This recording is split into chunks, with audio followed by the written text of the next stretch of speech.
Today, we are going to go into my house. What are you doing? Be quiet. We are going to go into my house of... Okay, I'll stop doing the scary voice. Hello! To celebrate the release of the Goosebumps movie, today I'm going to be talking about the 10 worst Goosebumps books. These are the real scares. Number 10 on our list is The Night of the Giant Everything. Okay, so Goosebumps Horrorland was pretty good, for the most part. This book was probably my least favorite of the series. I mean, the first arc was pretty good. The second arc, I didn't really read much of it, but I thought the few books I did read of it were good. Third arc, I only read 3 books of it, and 2 of them were decent. Night of the Giant Everything just wasn't that good in my opinion. It's only at number 10 just because of stuff. Oh, I forgot to mention, spoiler alert, if you don't like spoilers to these books, stop watching. Just just close me out of here. Just close the tab I'm in. So, the reason I don't find that one that bad is just because there's certainly, excuse me, I belch, there are certainly much worse Goosebumps books, and that's, what's going to be later on this list. We have Full Moon Fever. Goosebumps 2000, for the most part, was pretty good. There were a couple books here and there that really weren't good, but this one was okay, at least. Well, yeah, Full Moon Fever, it's one of the most negative rated Goosebumps books. Granted, I haven't read the whole thing of this one yet, but twist ending is kind of bad. The basic twist ending is you're cursed for life. You know, they don't even say, like, oh, you're cursed for life, but you're not cursed for every day of your life. Couldn't they have come up with at least a better twist ending? Yeah, R.L. Stine, for that one you kind of messed up. Next! The Curse of Camp Cold Lake! Anyways, I read this story once, and then for some reason it disappeared from the library where I got it. I am really not sure what happened to it. Either way, this is the 4th and final of the camp stories in the original Goosebumps series. There were 4. Welcome to Camp Nightmare, which is one of my favorite Goosebumps books. Ghost Camp, which was also pretty good. The Horror of Camp Jenny-Gum! Which was okay. It wasn't terrible. This one is the worst of them. There are some good things about it, like the cover is pretty cool, and the twist ending is actually really good. But other than that, it's not the best one out there. I mean, it's literally pretty bad. Yeah, so that's number 8 for you guys. Deep Trouble 2. Oh god, this one. The original Deep Trouble is one of the best Goosebumps books in my opinion.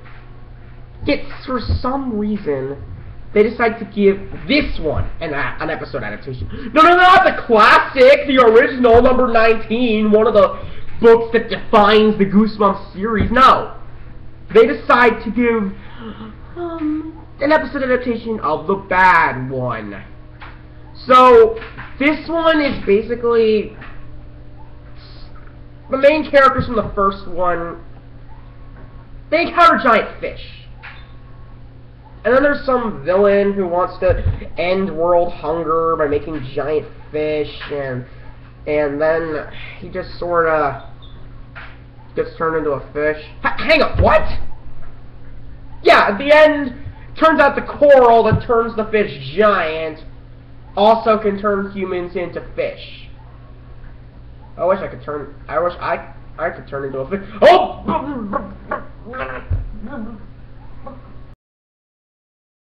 Ugh! Okay, now that I figured out how to stop turning into a fish, time to go on to number 6. And number 6, I think I just need to say the title and you'll get why it's bad.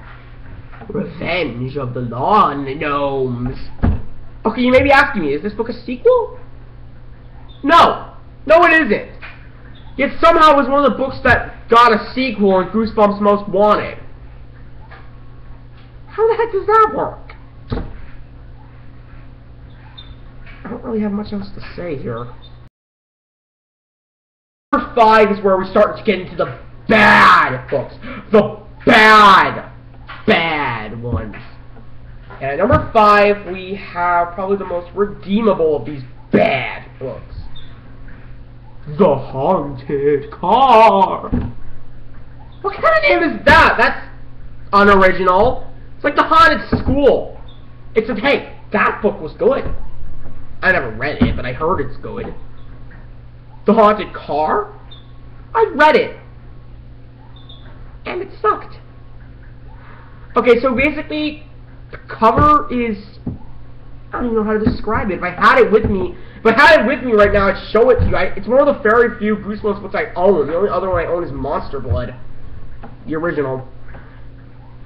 Which is one of my favorites, too.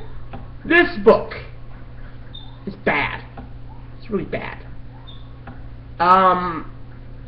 Because, this is something I find bad with most Goosebumps books, not just this one. The parents never believe their kid, even though the kid looks genuinely scared. You know, they may not believe what they're saying, but they should at least believe they were scared by something. Excuse me. I just went to Izzy's, by the way. They should know they're scared by something. You know, they might not believe that their kid's being chased around by a hot car, but they should at least notice he's scared. And in this book, he even has his brother to back him up. I mean, in Girl Who Cried Monster, Lucy, that was her name. I forgot her name there. She had Erin, her best friend, to back her up, and that's when her parents finally believed her. In this book, 2 people back up the kid. I forgot his name, it's so unmemorable. And his parents don't believe him. They just don't. Because the book sucks. Another Goosebumps book that sucks. It's so bad it never got reprinted. Okay. Did you enjoy my song? No? Okay. Number 4 is The Legend of the Lost Legend. In this novel, 2 kids try to find the legend of the lost Okay, stop that now. Okay, in this book, 2 kids try to find the legend of the lost legend, and they never really explain why. And what bothers me about this book is that it starts 3rd person and ends 1st person. And there weren't even really that many 3rd person Goosebumps books. The original Monster Blood, original Night of the Living Dummy, Stay Out of the Basement, Say Cheese and Die. Those are the only ones I remember being 3rd person. And I think their sequels were 1st person. If they got a sequel. Some of those didn't. I know the sequels to Night of the Living Dummy are in 1st person. I've read 3 of the sequels. Overall, this book just isn't that good. And even R.L. Stine seems to think it's not that good because it never got reprinted. Ever. When Goosebumps started getting reprinted, it never got a reprint.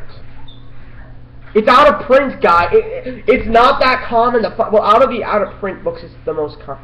There are 4, well, there used to be 5, and then Phantom of the Auditorium got reprinted as part of Goosebumps Classic. 4 that didn't get reprinted are this, Werewolf Skin, I Live in Your Basement, and Monster Blood 4, which I Live in Your Basement and Monster Blood 4 I have yet to read. Moving on! Number 3... I just had a nightmare of all the bad Goosebumps books! Oh, I'm recording? Was I sleeping when I was recording? Okay. Number 3 is Don't Go to Sleep. And this is mainly a part of the episode trailer for this. I remember seeing it. It was weird. It like showed a werewolf. There's no werewolf in the episode or in the book. The cover of the book lies. There's just like this giant... If you've seen the cover, there's a giant hand reaching up from under the bed, and that never happens. Basically, this book's plot is about a kid who goes to sleep in his guest room, and then he gets sent to a parallel reality where he's in high school? I just started high school, by the way. I've been there for a couple of weeks, and, yeah. And then there's other realities, like one where he's basically Godzilla, and one where he's a squirrel, and one where he lives in a circus. Oh, the episode of this is even worse. If you don't believe me, go watch it. A beast from Beast. Where in the East? Are we talking about, like, Asia? Philadelphia or something. I know John Tron said it first, but okay. Okay, Beast from the East. Bad! I mean, basically the whole book is reading through and no payoff. And considering that the book came before it, Egg Monsters from Mars, I know that's a silly title, it's one of my favorite Goosebumps books. I actually like that book. It had a good twist, it had some interesting monsters, and yeah, it was okay. It was good. And this is the book that came exactly after it? Oh, but trust me, it's not the worst. The worst is coming up next. Right after these advertisements! One worst Goosebumps book is Chicken. Okay, basically the whole plot of the book is child abuse. Just child abuse. Okay, what do I mean? But, okay. The main villain of the book, who's not even really a villain, she turns 2 kids into chickens because they knocked her groceries over and didn't apologize. And most of the book's dialogue is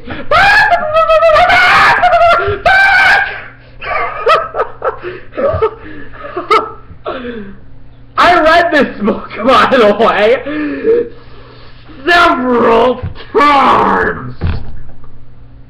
I'm legit angry at R.L. Stine for writing this. Thank God it didn't even get an episode. Considering that some worse books actually got... Considering some of the bad books actually got episodes. I don't get how. Either way, it's... This has been written JP... This is Brayden from JP Kennedy, and Chicken is the worst Goosebumps book ever made. Now, happy Halloween, everybody! I'm bad at this.